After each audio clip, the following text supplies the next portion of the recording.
The Washington City archival vault was never meant to feel warm. Its concrete floors and steel-shelved corridors carried the breath of old basements, cool, metallic, and faintly touched with the odor of cellulose decay. Even the fluorescent lights seemed muted here, as though dimmed out of respect for the fragile relics they guarded. Dr. Michael Harper walked these aisles daily, but on the morning the photograph arrived, something in the air felt sharpened, expectant. The box had come not as a donation but as a legal seizure, estate remnants from the home of a recently deceased federal judge whose private storage cellar had held more than the executors expected. Inside were hundreds of glass plate negatives wrapped in brittle tissue. Most were routine, architectural surveys, courtroom portraits, early street scenes. But one was not routine at all. Michael lifted the 5x7 plate with gloved hands, holding it carefully under the angled conservation lamp. The image that slowly revealed itself was a studio portrait dated, by emulsion type and border style, to 1892.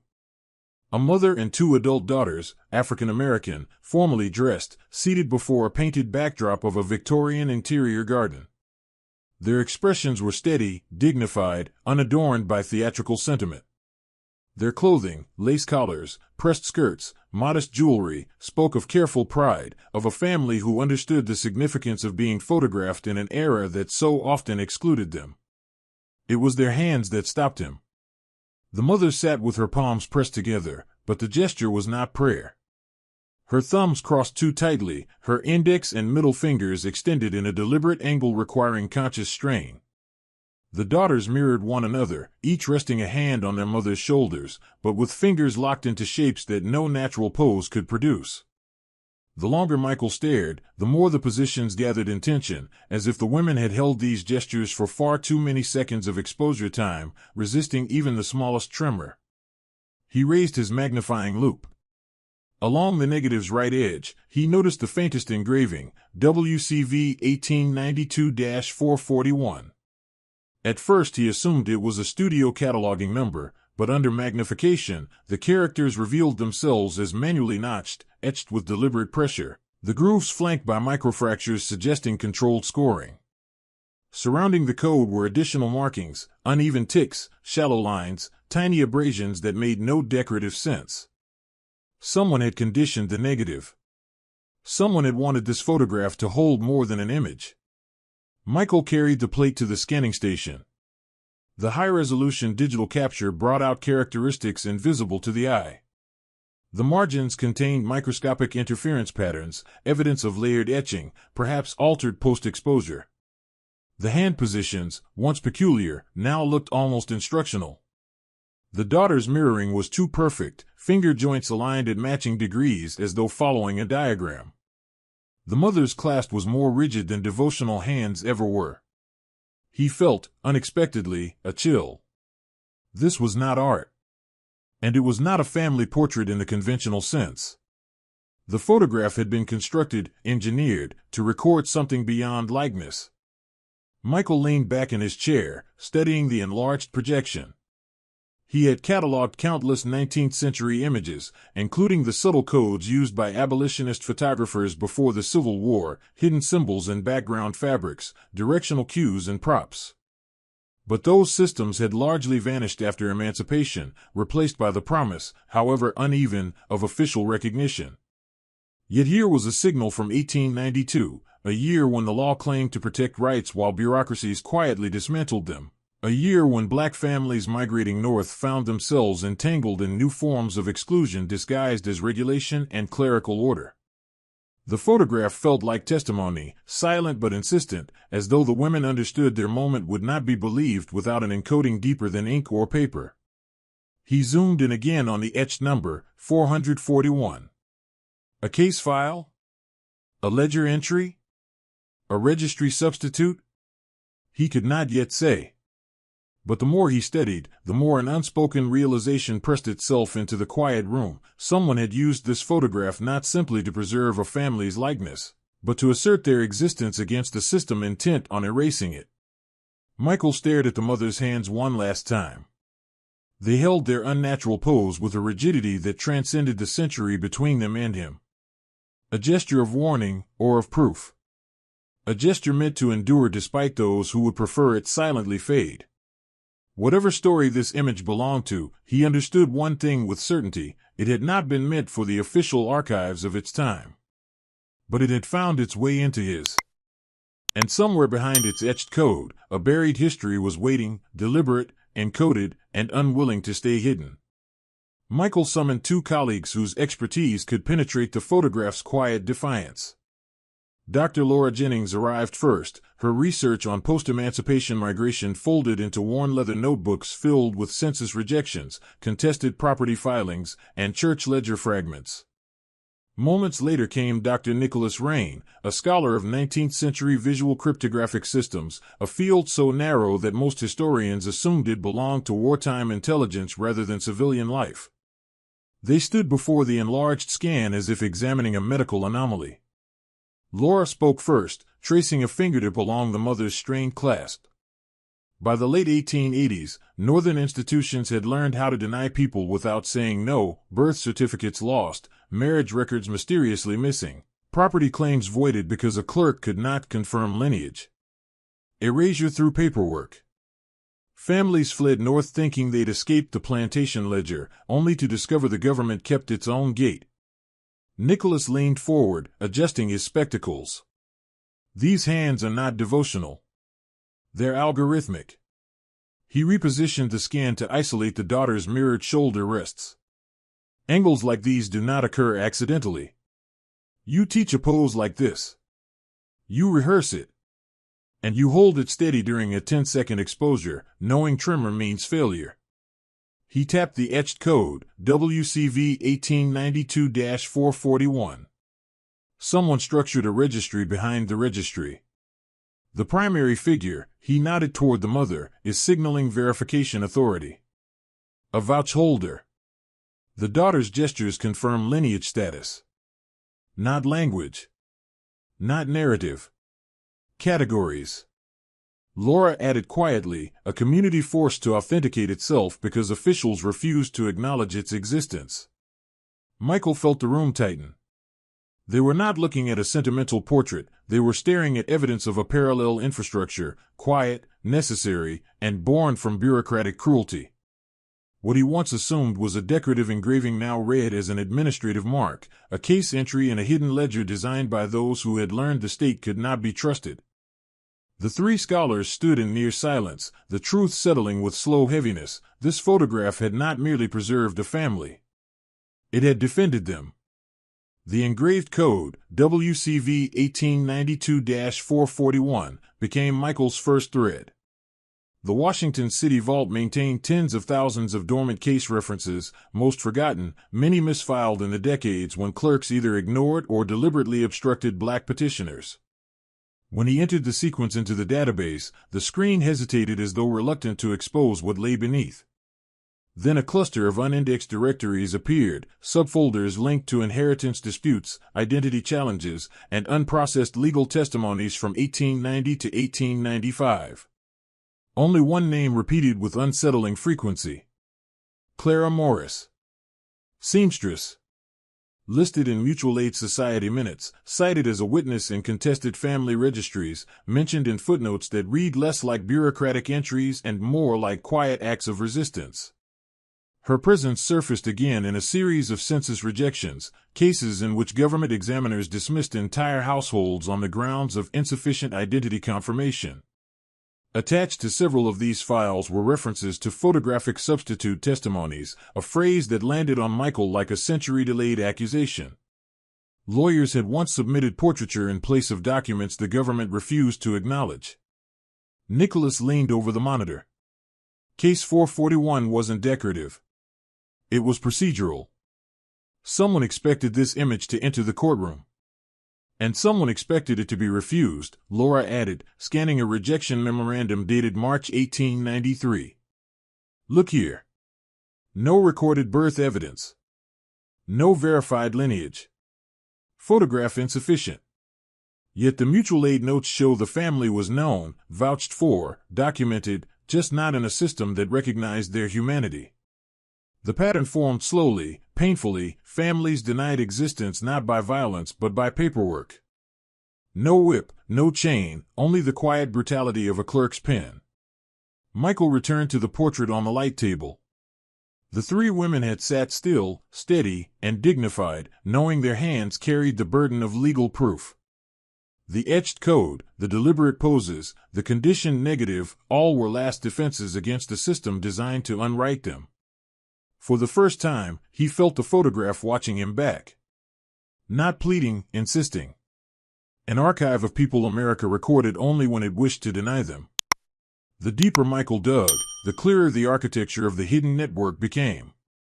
Between 1888 and 1897, a quiet coalition had taken shape across Maryland and the Capital District: pastors, schoolteachers, community lawyers, and photographers who recognized that the state's promise of equality had calcified into a gate that swung open only for those who already belonged.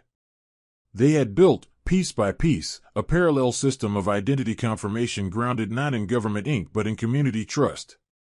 At the center of this operation stood a name Michael had not expected: Nolan West, a Boston-born photographer who, in 1887, moved to Baltimore and began advertising equal-rate portrait sessions in black-owned newspapers. His work rarely appeared in mainstream archives, yet his studio was remembered in oral histories as a place where dignity was neither negotiated nor rationed. The more Michael read, the more he understood. West had not simply photographed his clients, he had enlisted them into a defensive infrastructure. Nicholas examined surviving studio records, faint and water-damaged. West standardized the encoding, he murmured. Hand signals for lineage. Shoulder positions for household status. Finger angles for confirmation categories.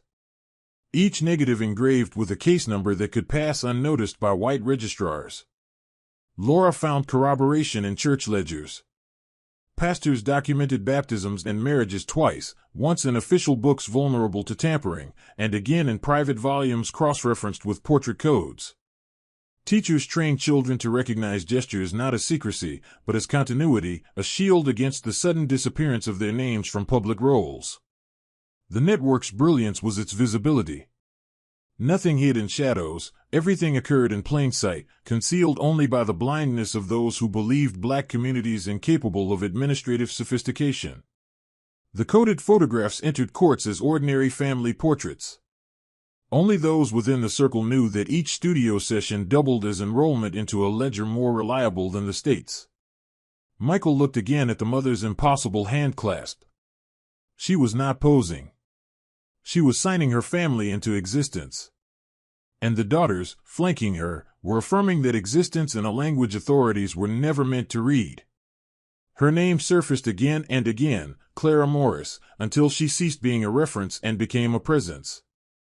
Michael assembled the scattered traces of her life: a Louisiana birth noted only in an illegal plantation ledger, a sale receipt listing her as domestic labor asset, a fragment of a Freedmen's Bureau file describing a woman whose stitches as though memory were thread. The documents did not form a biography so much as a map of harm. Clara had been born enslaved in the early 1850s, trafficked through a debt record system that treated births as inventory. No official birth certificate. No family register. Nothing the post-war bureaucracies would later demand. When she fled north near the end of 1865, she entered a world that claimed she was free while simultaneously requiring proof she had never been allowed to possess.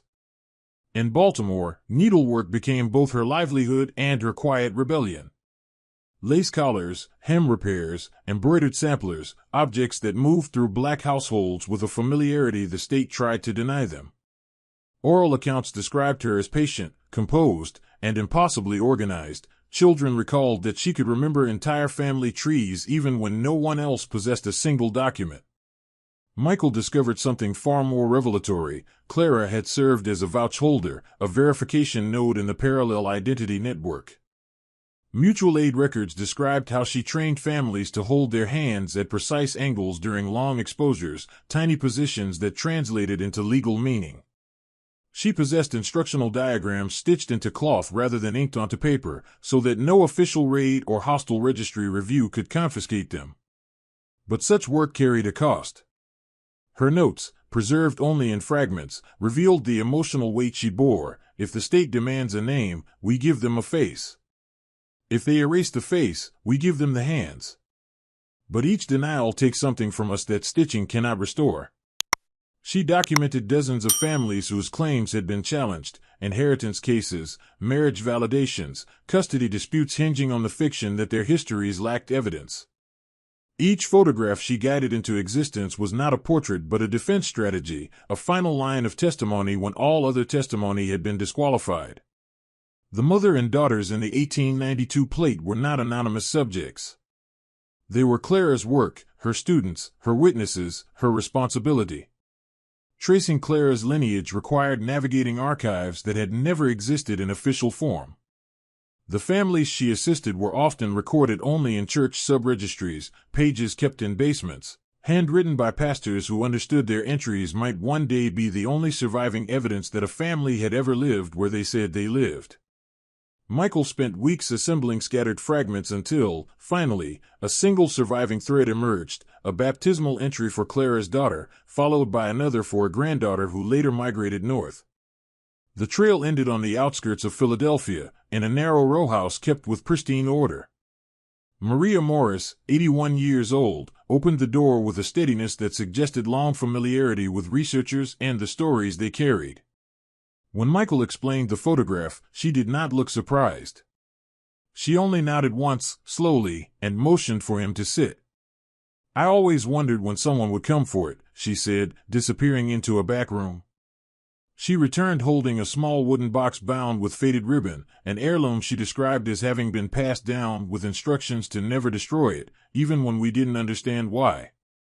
Inside lay a second print of the 1892 portrait, untouched by time except for a faint warp in the mounting board. Beneath it rested an embroidered sampler, threaded in muted blues and golds, the cotton worn but intact. The design was subtle, shapes resembling flowers at first glance, but under close inspection, the petals were fingers, each arranged at deliberate angles. "My grandmother said it was a language," Maria whispered. "A way to say who we were when no one else would write it down." Michael photographed the sampler, then compared it to Nicholas's earlier tracings. The correspondences were undeniable. The mother's clasp signaled her status as a primary vouch holder. The daughter's finger angles specified lineage categories, legitimacy, dependent status, and future eligibility for claims. The mirrored shoulder touch meant something even more profound, ongoing protection through network confirmation, a communal pledge encoded in a gesture. Maria placed her hand over the sampler with extraordinary gentleness. "They wanted us to survive the forgetting," she said. And we did. The photograph, once mysterious, now spoke in full, not one message, but an entire layered ledger rendered in stillness. The exhibition took months to assemble. Conservators cleaned fractured glass negatives, archivists reconstructed fragmented legal indexes. Curators shaped a narrative that could hold both the quiet ingenuity of the encoded portraits and the brutal historical forces that made such encoding necessary. When Northern Hands, parallel ledgers, finally opened at the Baltimore Archive House of Unfiled Legacies, the line stretched down the block. Descendants, scholars, and community elders arrived carrying documents of their own, church pamphlets, brittle envelopes, handwritten notes that had survived in dresser drawers for generations. Inside, the rooms were dimly lit to protect the artifacts.